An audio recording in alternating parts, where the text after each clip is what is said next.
नमस्कार मंडळी, food by Sangeeta रेसिपीमध्ये तुमच्या सर्वांचं खूप खूप मनापासून स्वागत आहे. तर मंडळी, आज आपण साठवणीचा पदार्थ म्हणजेच वर्षभर टिकणारा काळा मसाला कसा बनवायचा ते पाहूया. काळा मसाला आपण वर्षभर साठवू शकतो आणि वाटेल तेव्हा कधीही वापरता येतो. मसाले हे अनेक प्रकारे बनवले जातात. मसाल्यांमुळे पदार्थाला चव पण खूप छान येते. पण तुम्ही कांदा लसूण मसाला बनवा किंवा गोडा मसाला बनवा, मसाले कितीतरी प्रकारचे असतात. पण घराघरामध्ये आवर्जून बनवला जातो तो म्हणजे काळा मसाला.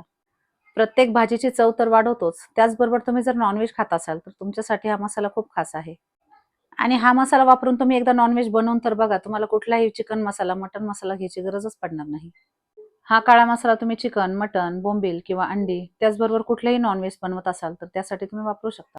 चला तर मग असा हा वर्षभर टिकणारा काळा मसाला कसा बनवायचा ते पाहूया. तर काळा मसाला बनवण्यासाठी इथे आपण काही साहित्य घेतले आहे. तर इथे मी काही हळकुंड घेतले, त्रिफळा घेतले, त्याचबरोबर हिरवी इलायची घेतली. त्याचबरोबर बडीशोप घेतली, काळी इलायची घेतली, शहाजिरे घेतले, त्याचबरोबर लवंग घेतले, जायफळ घेतले, काळी मिरी घेतली आणि खडा हिंग घेतला. त्याचबरोबर इथे आपण चक्री फूल आणि त्रिफळा घेतले. त्याचबरोबर इथे खसखस घेतली, सुंठ घेतला, दगडफूल घेतले आणि जावित्री फूल घेतले. त्याचबरोबर काही दालचिनी इथे आपण घेतली. इथे आपण काही तमालपत्र सुद्धा घेतले. तर इथे आपण या लाल मिरच्या घेतल्या, काही बेडगी मिरच्या घेतल्या आणि काही लवंगी मिरच्या घेतल्या. आजचा हा काळा मसाला आपण 1 किलो मिरचीच्या प्रमाणात बनवणार आहोत. इथे आपण काही धने सुद्धा घेतले आहे. मस्त हिरवेगार गावरान असे धने आपण इथे घेतले आहे. चला तर मग 1 किलो मिरचीच्या अगदी परफेक्ट प्रमाणात काळा मसाला कसा बनवायचा ते पाहूया.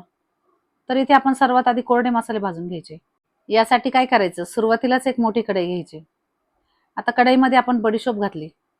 बडीशोप आपल्याला खूप जास्त लालसर नाही होऊन द्यायची, हलकीशी भाजून घ्यायची. 1 किलो मिरचीसाठी इथे आपण 100 ग्रॅम बडीशोप घेतली आहे. मीडियम गॅसवर 1 ते 2 मिनिट बडीशोप भाजून घेतले की बाजूला काढून घ्यायचे. बडीशोप चांगली भाजून झाली. आता यामध्ये शहाजिरे घातले. तर इथे आपण 30 ग्रॅम शहाजिरे घातले. आई ज्या पद्धतीने मसाला बनवते त्याच पद्धतीने अगदी 1 किलो मिरचीच्या प्रमाणात परफेक्ट असं मसाल्याचे प्रमाण मी तुम्हाला सांगणार आहे. शहाजिरे सुद्धा आपल्याला 1 मिनिट भरच भाजून घ्यायचे. शहाजिरे भाजून झाले की बाजूला काढून घ्यायचे. आता इथे आपल्याला खसखस भाजून घ्यायची आहे. तर इथे मी 100 ग्रॅम खसखस घेतली. खरं तर खसखस हा मसाल्यातील महत्त्वाचा पदार्थ आहे. खसखस घातल्यामुळे काय होतं, मसाल्याला एक प्रकारची शाईन येते आणि मसाल्याला चव पण खूप छान येते. तुम्हाला जर शक्य असेल तर 1 किलोच्या प्रमाणामध्ये तुम्ही 100 ते 125 ग्रॅम खसखस घालू शकता. आता आपण कोरडे मसाले सगळे भाजून घेतले. तर कढईमध्ये थोडेसे तेल घेतले. त्यामध्ये चक्री फूल घातले.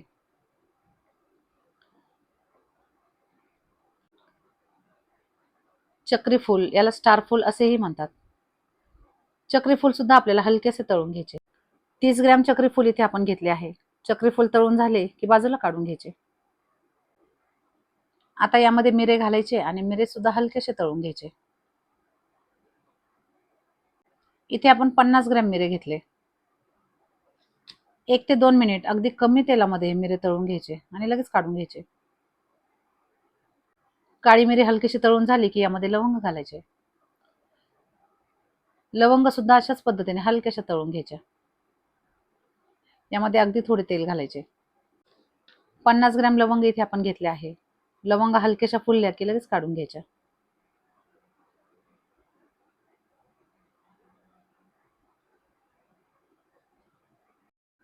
फक्त मसाले तळून घेतले की त्यातील तेल चांगले निथळून घ्यायचे. आता यामध्ये त्रिफळा घालायच्या. इथे आपण 30 ग्रॅम त्रिफळा घेतल्या. त्रिफळा सुद्धा आपल्याला कमी तेलामध्ये हलक्याशा भाजून घ्यायच्या.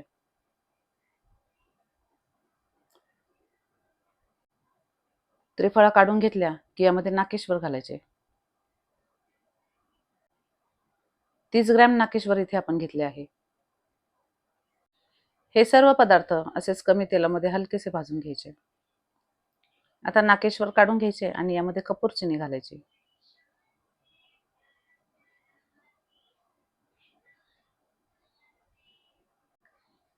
तीस ग्रॅम कपूर चिनी आपण इथे घेतली आहे. कपूर चिनी सुद्धा हलकीशी भाजून लगेच काढून घ्यायची.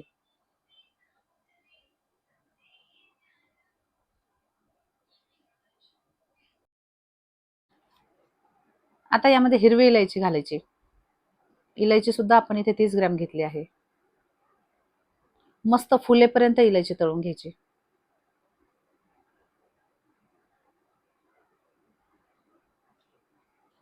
अशा पद्धतीने हलकीशी इलायची तळून झाली की बाजूला काढून घ्यायची. आता यामध्ये काळी इलायची घालायची. काळी इलायची सुद्धा आपण 30 ग्रॅम घेतली आहे.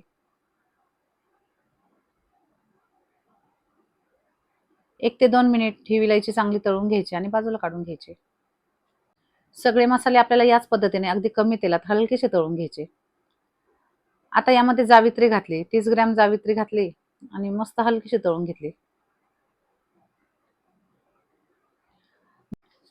मसाले भाजून घेताना किंवा तळून घेताना जेवढा कमीत कमी तेलाचा वापर करता येईल ना, तेवढा करायचा.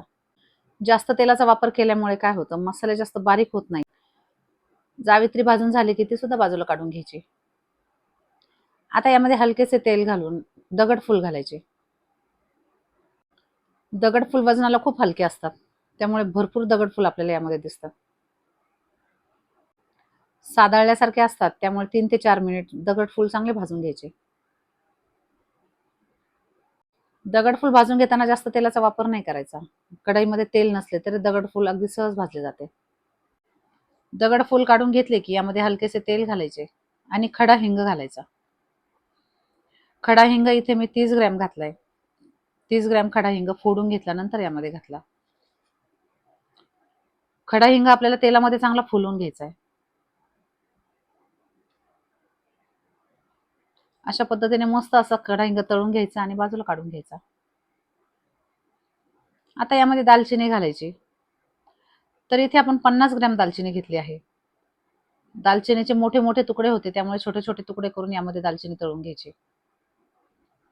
अगदी हलकीशी तळून घ्यायची. अजिबात काळपट होऊ द्यायची नाही. दालचिनी तळून झाली की लगेच बाजूला काढून घ्यायची.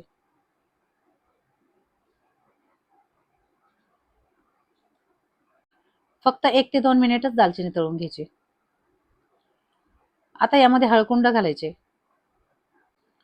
हळकुंड आपल्याला तेलामध्ये चांगले तळून घ्यायचे आहे. इथे मी 30 ग्रॅम हळकुंड घेतले. खरं तर हळकुंडाचे प्रमाण तुम्ही काळ्या मसाल्याच्या भाज्या जेव्हा बनवतात, त्यामध्ये हळद घालतात की नाही यावर अवलंबून असते. कोणी 50 ग्रॅम सुद्धा यामध्ये हळकुंड घालतात. तर हळकुंड थोडे आपल्या आवडीनुसार थोडे 10 ग्रॅम इकडे-तिकडे कमी जास्त झाले तरी चालते. हळकुंड चांगले तळून घ्यायचे आणि बाजूला काढून घ्यायचे. आता यामध्ये सुंठ घालायचा आणि त्याचबरोबर इथे मी 4 जायफळ घेतले, तेही बारीक तुकडे करून यामध्ये घालायचे. सुंठ इथे मी 30 ग्रॅम घेतला आणि जायफळ 4 घेतले. दोन्ही साहित्य चांगले बारीक करून घेतले आणि हलक्याशा तेलामध्ये तळून घ्यायचे.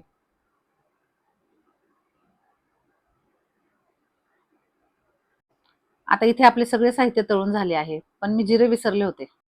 तर आता यामध्ये मी जिरे घालत आहे. 150 ग्रॅम जिरे यामध्ये मी घालणार आहे. जिरे कोरडे सुद्धा भाजले जातात, पण कढईमध्ये हलकेसे तेल होते, त्यामुळे यामध्येच मी जिरे घातले. जिरे चांगले भाजून घ्यायचे. जिऱ्यातील पूर्णपणे ओलावा कमी होईपर्यंत जिरे भाजून घेतले की लगेच बाजूला काढून घ्यायचे.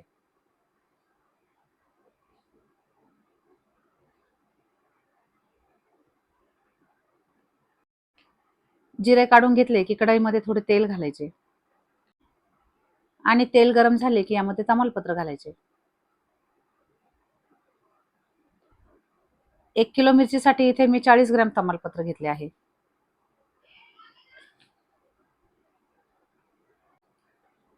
सुरुवातीला मीडियम गॅसवर 2 मिनिट, नंतर 2 मिनिट कमी गॅसवर तमालपत्र भाजून घ्यायचे. आता आपले सगळे खडे मसाले भाजून झाले. आता आपल्याला कढईमध्ये धने भाजून घ्यायचे आहे. कढईमध्ये अगदी हलकेसे तेल आहे. 1 किलो मिरचीच्या प्रमाणात आपण मसाला बनवत आहोत. यासाठी इथे मी पाऊण किलो धने घेतले. म्हणजे 750 ग्रॅम धने इथे मी घेतले आहे. धने आपल्याला चांगले भाजून घ्यायचे आहे. खूप काळपट होईपर्यंत नाही, पण हलकासा कलर बदलेपर्यंत धने भाजून घ्यायचे.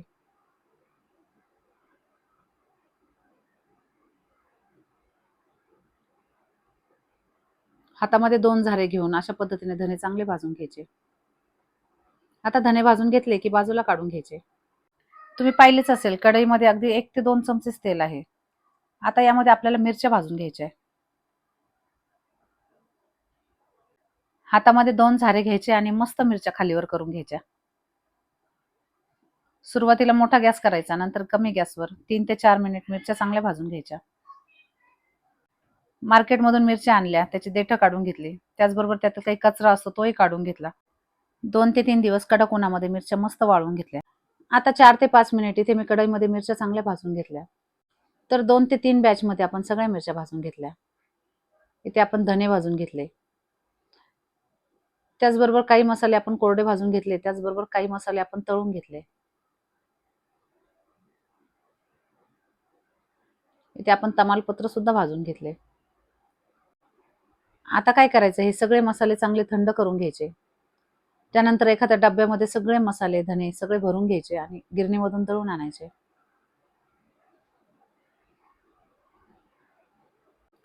आज जर तुम्ही मसाला भाजला असेल तर आज दळून आणायचा किंवा दुसऱ्या दिवशी दळून आणायचा. मसाला भाजून घेतला की शक्यतो 1 ते 2 दिवसातच मसाला गिरणीतून दळून आणायचा. अगदी बारीक करून आणायचा. आमच्याकडे जवळच गिरणी आहे, त्यांनी मला लगेचच हा मसाला बारीक करून दिला. तुम्ही पाहू शकता मसाल्याला किती सुंदर असा कलर आला आहे. तुमच्याकडे जर नॉनव्हेज जास्त प्रमाणात खात असेल ना, तर हा मसाला तर तुम्ही 100% बनवायला पाहिजे. हा मसाला वापरून भाजी इतकी भारी होते ना, की याबरोबर तुम्हाला दुसरा कुठलाही मसाला घालायची गरज पडत नाही. या मसाल्यापुढे तुमचा चिकन मसाला, मटण मसाला सुद्धा फिक्का पडेल, इतका हा मसाला चवीला भारी लागतो. आणि माझ्या आईच्या हातचा हा स्पेशल मसाला तिच्याकडून बरेच जण बनवून घेतात. आमचे सगळे नातेवाईक, पाहुणे तिला रेसिपी विचारत असतात. आता हा मसाला वर्षभर कसा टिकवायचा याची खूप भारी ट्रिक माझ्या आईने सांगितली आहे. तर सर्वात आधी काय करायचं, मसाला आपल्याला काचेच्या बरणीत भरून ठेवायचा आहे, हे लक्षात ठेवायचं. त्याचबरोबर काचेची बरणी स्वच्छ धुवून घ्यायची, उन्हामध्ये वाळवून घ्यायची आणि बरणी थंड झाल्यानंतरच यामध्ये मसाला भरायचा. काळा मसाला सुद्धा गिरणीमधून आणल्यानंतर लगेच नाही भरायचा. थोडा वेळ पसरट भांड्यामध्ये काढून घ्यायचा, नंतरच बरणीमध्ये भरायचा. बरणीमध्ये मसाला भरून घेतला की बरणी अशा पद्धतीने हलवून घ्यायची. त्यामुळे मसाला खाली खाली जातो आणि आणखी मसाला आपल्याला भरता येतो.